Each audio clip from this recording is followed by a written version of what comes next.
हरिओम, जय हिंद, जय श्री कृष्णा। मैं आप सभी हिंदू भाइयों से आज एक छोटी सी रिक्वेस्ट कर रही हूँ। मुझे उम्मीद है कि आप सब मेरी बात ध्यान से सुनेंगे और हो सकता है आप इस बात को दिल से एक्सेप्ट भी करेंगे। आज हमारे देश में कोरोना की बहुत बड़े भयंकर महामारी चल रही है। बहुत लोग अपनी जान गंवा रहे हैं। कहीं न कहीं शायद कुछ भारत की भूमि पे बहुत कुछ गलत घटित हुआ है, जिसके कारण ये सब महामारियां और ये सब त्रासदियां हमें झेलनी पड़ रही हैं। क्योंकि हम लोग आज भूल चुके हैं, जब भगवान श्री राम के पिताजी थे वो भी देश के संतों गुरुओं का आदर सम्मान करते थे। गुरुओं से ही राजनीति के बारे में भी निर्णय लिए जाते थे, राज्य चलाने के बारे में, प्रजा के बारे में भी उचित निर्णय लिए जाते थे। आज हमारे देश के हिंदू संतों को कैसे न कैसे करके प्रताड़ित करके जेलों में डाल दिया गया है। कहीं न कहीं हमसे अपराध हुआ है, ये बात हमें माननी पड़ेगी। मैं एक छोटी सी बात, मैं आपका ज़्यादा समय नहीं लूँगी, जल्द से जल्द आपको अपने दो शब्द समझाने की कोशिश करूँगी।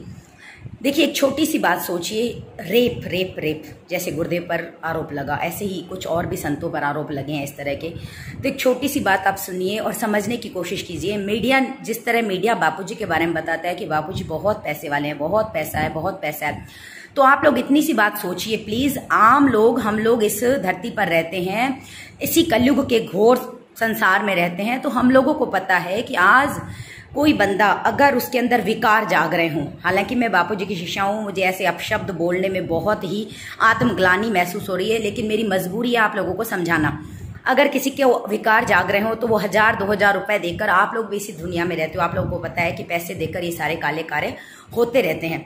आप लोग प्लीज जरा सा सोचिए, जरा सा अपना दिमाग लगाइए, कहीं ना कहीं ये हिंदू धर्म के खिलाफ रणनीति और एक खतरनाक साजिश तो नहीं है।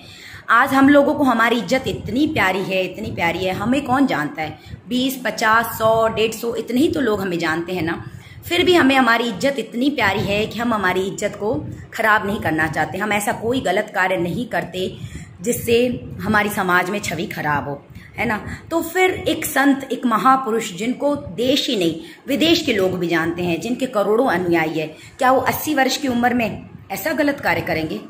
जिनको आज हमें 50-100 लोग जानते हैं, हमें हमारी इज्जत प्यारी है, तो क्या उन संतों को इज्जत प्यारी नहीं है? और एक बात, क्या अपनी एड्रेस पे कभी रेप हुआ है? आज तक जो भी सत्य घटनाएं, सत्य रेप की घटनाएं हुई है, क्या अपनी ही एड्रेस पे कभी रेप हुआ है? कभी नहीं होगा ऐसा। क्या अपने ही रूम में किसी ने बुला के रेप किया और फिर खुला उस लड़की को छोड़ दिया कि जाओ पुलिस में कंप्लेन करो? ऐसा नहीं होता। प्लीज दिमाग लगाइए। और फिर रेप केस भी जिन लोगों पे लगा है, तो मात्र एक रेप केस, उसकी धारा से ही लड़ाई होती है। लेकिन संतों के केस में आप ये टॉपिक देखोगे तो रेप केस के बाद हजारों ऐसी धाराएं लगा दी जाती है, जहां एक एक एक एक धारा से लड़ते लड़ते 3-3, 4-4 साल गुजर जाएं। तो ऐसा करके आप लोग जानते हैं कि छोटी से छोटी एक धारा को भी सलटने में भारत में बहुत लंबा समय लग जाता है। तो फिर यहाँ कितना लंबा समय लग जाएगा? एक संत के साथ हो रहे अन्याय पर हमें आवाज उठानी चाहिए। कोरोना की महामारी चल रही है, न जाने कब हमारी अंतिम सांस निकल जाए, न जाने कब हमारी मृत्यु आ जाए। मेरी आप सभी देशवासियों से, हिंदू धर्म प्रेमियों से विनती है, प्लीज जागरूक बनिए। हम हिंदू हैं, हमारे हाथ की हथेली पे कोई 4 जने हम हिंदू भाई बहन बैठे हों, कोई हमारे हाथ की हथेली पे एक चींटी धर दे कि लो इस चींटी को मसल के मार दो, हमारी उतनी भी हिम्मत नहीं होती। हम सोचते हैं नहीं, क्यों निर्दोष चींटी को मारें? उसमें भी हमें परमात्मा की छवि दिखाई देती है। ये सब किनके संस्कार हैं? ये सब भारत देश में संतों के संस्कार हैं। हमारी माताएं सत्संगों में जाती हैं, इसीलिए हर जीव में, हर प्राणी में परमात्मा देखने की हमारी दृष्टि बन गई है। तो फिर जब हम सामान्य नॉर्मल हिंदू भी एक चींटी मारने से भी कतराते हैं, हालांकि आजकल हम अपने धर्म से गिर गए हैं, कुछ लोग मांसाहार वगैरह हिंदू धर्म होने के बाद भी कर रहे हैं, जो कि गलत है। और आज उनका परिणाम हम कोरोना महामारी के रूप में और प्राकृतिक न जाने कितनी कितनी आपदाओं के रूप में देख रहे हैं। इसलिए प्लीज मेरी रिक्वेस्ट है, न जाने कब हमारी सांस चली जाए इस कोरोना महामारी में, एक सत्य कार्य कर लीजिए। इस बहन की आवाज प्रधानमंत्री, माननीय प्रधानमंत्री जी तक पहुंचा दीजिए। हम बहुत खुश हुए थे, हम बहुत प्रसन्न हुए थे जब प्रधानमंत्री जी नरेंद्र मोदी जी को यह पद मिला था। बापूजी का भी उन पर आशीर्वाद था। तो हम आज भी खुश हैं, क्योंकि वो जो कार्य कर पा रहे हैं शायद कोई और उनकी जगह प्रेसिडेंट होता नहीं कर पाता।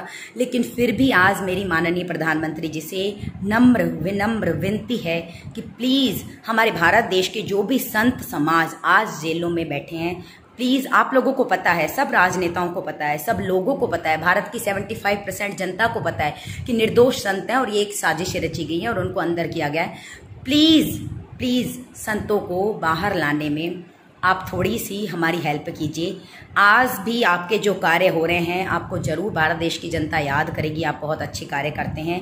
लेकिन अब अगर आप निर्दोष संतों को छुड़ाने का भी ये महान कार्य कर लीजिए, हो सकता है अगली राजनीति में, देखिए ये मैं अपनी ओर से नहीं कह रही, ये ईश्वरीय सिद्धांत है कि परिस्थितियां परिवर्तित होती रहती हैं। हो सकता है अगली राजनीति में आप आएँ और ना भी आएँ, परंतु आप ये एक नेक काम कर लीजिए। प्लीज़ संतों महापुरुषों पर हो रहे इस अत्याचार को आप बंद करते जाइए। पूरा हिंदू समाज, पूरे संतों के शिष्य आपका युगों युगों तक ऋणी रहेगा। हरिओम, जय हिंद, जय माँ भारती।